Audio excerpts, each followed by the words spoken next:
That's an interesting question, actually. As far as I know, there's no minimum limit on the number of people that need to vote in the referendum to decide whether there ought to be a mayor or not. Clearly, the more people that vote, the more legitimate the decision is, and if the turnout is very, very low, I should imagine, it will be criticised along those lines.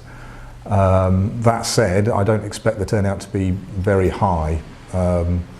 Previous referendums on this sort of issue get somewhere between about 20 and 40%. Would anticipate Bristol will be somewhere in that range. Well, it's difficult to make a direct link between successful mayors and successful cities. It tends to be the case that people argue that mayors, for example, are very good at attracting inward investment. They're very good at making kind of difficult decisions. And certainly there's lots of anecdotal evidence around that that places with mayors tend to do very well. It's not absolute. Lots of places do very, very well without directly elected mayors. And you might say Bristol is doing very well without a directly elected mayor. Manchester's doing very well without a directly elected mayor. The question is whether they would do better with a mayor. Now, lots of people say it's a good idea. Business leaders tend to like the idea of a directly elected figurehead for the city, or a Mr. or Ms. Bristol, if you like.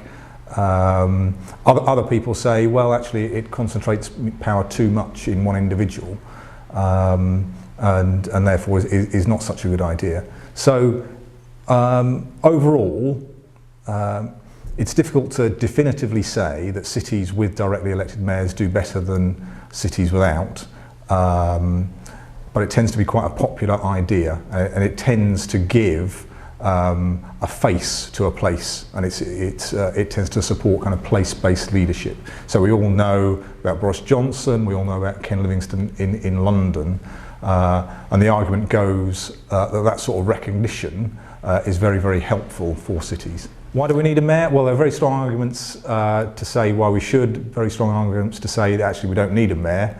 The people in favour of a mayor tend to argue it would be more democratic, it would be more accountable and more effective. The argument goes it would be more democratic because you'd have a directly elected leader chosen by the people of Bristol. So not as in the current system where you choose the people who choose the leader of the council. The people of Bristol would directly choose the leader, so it would be, or the mayor, so it would be more democratic. I'm finished it. They also say it would be more accountable because there would be visibility. The mayor would attract a load of media profile. People would know the name of the mayor, and that visibility would lead to greater accountability. And also on top of that, if you didn't like the mayor, you'd be able to vote them out at election time. So they're the main arguments in favour. Two ways. The first way is to vote them out at the ballot box at the election time every 4 years.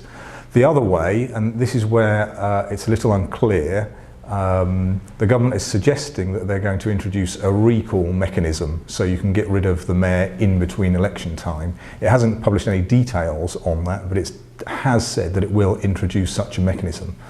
But the system really is based on giving an individual, an extended run in the job.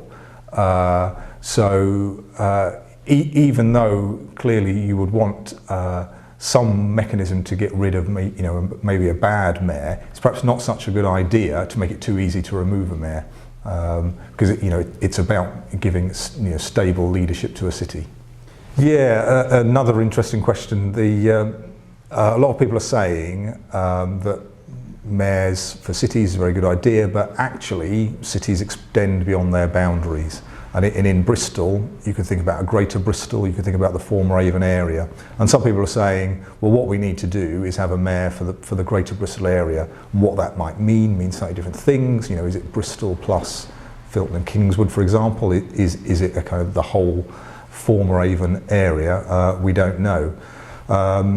The current referendum is for a mayor based on the existing city council area of Bristol. and that's where formally the mayor's powers would lie. Informally, of course, the mayor would be expected to work with all of the surrounding local authorities, and the mayor would have to do that on things like transport, things like economic development, inward investment, waste planning, all these sorts of things, because the actual boundaries of cities are fuzzy. They don't always correspond to the lines on a map. How much is it going to cost us? There's some dispute between Bristol City Council and the government on how much the mayoral referendum is costing and how much extra that might cost. And that's one of the things that the opponents of the system bring up. They say, well, it's too costly, and you also have to factor into that the cost of the salary of the mayor, him or herself. Now, some people object to the whole idea. They say, well, this person will be too high salaried. I heard the leader of the council the other day saying she expected that the mayor, if Bristol did decide to have a mayor, then the salary would be double what she earns at the moment, for example. The response to that is, if you're going to attract good people into the job, you need to pay an attractive salary. And also, you're running a very, very large, complex, complicated city where you would not only expect the mayor to run the services of the council, you would expect the mayor to be interested in all sorts of public services and all sorts of private services around the city. So with that in mind, the line goes that the costs of the mayor and the cost of the election will all be offset by the benefits that a mayor could bring to the city. The argument goes it would be worth it in the end because the costs of the mayor would be offset by the benefits to the city. Unfortunately, we have the Lord Mayor and also a directly elected mayor, and they're called the same thing. The Lord Mayor is a ceremonial position, and when, for example, dignitaries come to the city, you would expect the Lord Mayor to meet them and serve those sorts of ceremonial functions. A directly elected mayor is a different sort of figure. They would be a power holder, an executive decision maker. You would expect them to lead the council. So they're really quite different. The Lord Mayor is a ceremonial function. The elected mayor is a top political leader of the city who you'd expect to make decisions and lead the council and lead the city.